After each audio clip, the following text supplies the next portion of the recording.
जगदीश बाबू घर के मुखिया खान पान में बड़े शौकीन व्यक्ति थे। भोजन में घी दूध से विशेष प्रेम था उन्हें। भोजन करते समय उनकी दाल के साथ अलग से कटोरी में हींग जीरे की बघार अलग से रखी जाती थी। अगर कभी चूक हो जाती तो वह मन से भोजन न करते। उन्हें प्रसन्न करने के लिए बस देसी घी का नाम ही पर्याप्त होता। सब कुछ उन्हें देसी घी में बना ही पसंद आता। सेवानिवृत्ति के बाद उनके दो ही काम थे, बढ़िया खाना और पूजा पाठ। उनका हर कपड़ा रोली सिंदूर से अक्सर सराबोर रहता और अच्छा भोजन खाने पर हाथ आशीर्वाद से। परंतु हृदय रोगी हो जाने के बाद से उनकी पत्नी प्रभा जी उन्हें डॉक्टर के कहे अनुसार रोज बस थोड़ा सा ही घी दाल के साथ देती।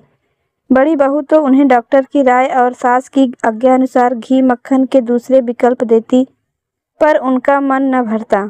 अब छोटे बेटे के ब्याह के बाद से शर्मा जी के पास दो बहुओं के विकल्प हो गए थे अपनी बात मनवाने के, क्योंकि उसको अभी ज़्यादा जानकारी न थी। जैसे ही उनकी थाली सजी उन्होंने प्रेम से भोजन किया और घी की अलग बघार की कटोरी देखकर तो छोटी बहू पर अति प्रसन्न हो गए।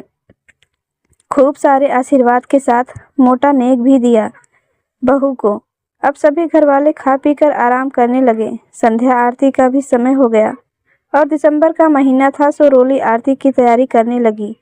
दीपक में भी घी कम होने की खबर उसने जब प्रभा जी को दी तो प्रभा जी ने किरण से कहा, अपने कमरे से घी की बाल्टी निकाल लाओ।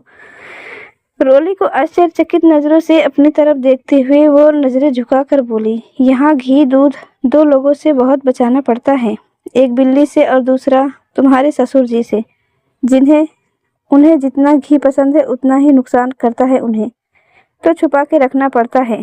तब तक किरण परेशान होते हुए वापस आई। मम्मी जी, लगता है कि पापा फिर से उठा ले गए। किरण ने अपनी 3 वर्षीय बेटी कोमल को बाबा के तख्त के नीचे झांकने को कहा तो वहां बाल्टी भी मिल गई घी की, पर जमे हुए घी के बीच में बहुत बड़ा गड्ढा भी था। हाय हाय, लगता है बुढ़ऊ फिर कहूँ छुपाए धरे हैं घी। वो दुखी होकर बोली, उन्हें खुद से कोई प्रेम नहीं है। प्रभा जी रुआसी होकर बोली। उधर शर्मा जी के मासूम चेहरे पर विजयी मुस्कान थी।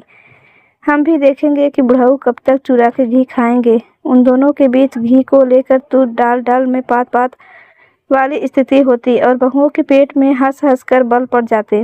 3 दिन बाद रोली को रसोई घर में देख शर्मा जी ने उसकी तरफ कटोरी में घी रख के बाहर से खिसका कर कहा, रोली घी की बघार बना देना, लेकिन अपनी माता जी को मत बताना।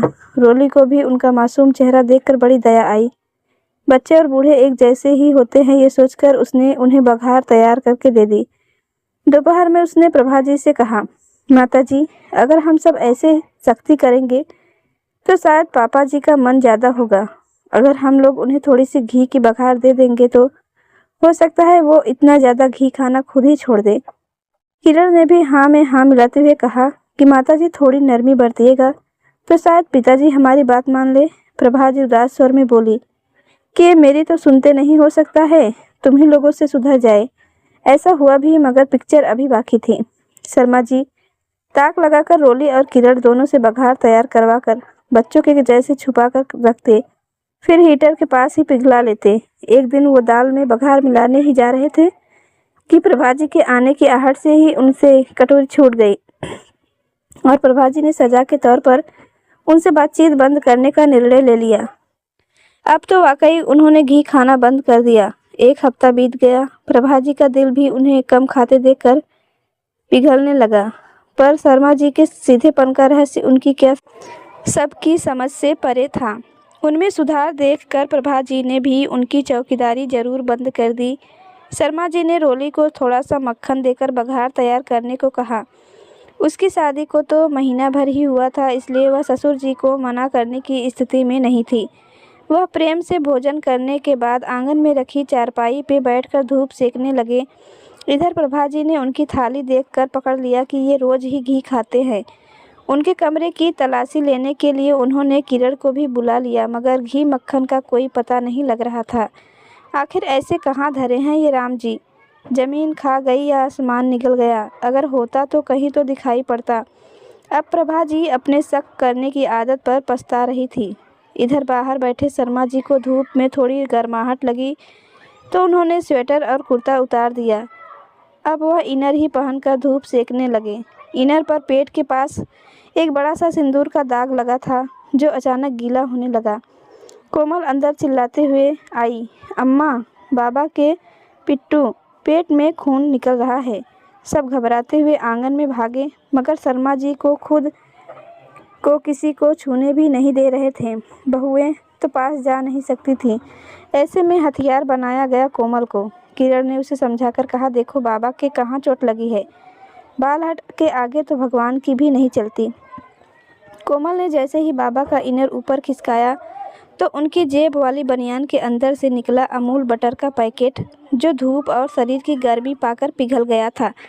इधर शर्मा जी का गोलमाल पकड़ा गया। उधर प्रभा जी बड़बड़ा रही थी, बाबा बन गए लेकिन इनका बचपना न गया। तो दोस्तों, आपको हमारी आज की यह कहानी कैसी लगी? आप हमें अपनी प्रतिक्रिया कमेंट बॉक्स में ज़रूर बताएं। कहानी अच्छी लगी हो तो लाइक करें और चैनल पर नए हैं तो चैनल को सब्सक्राइब करना ना भूलें। कहानी सुनने के लिए आपका बहुत बहुत धन्यवाद।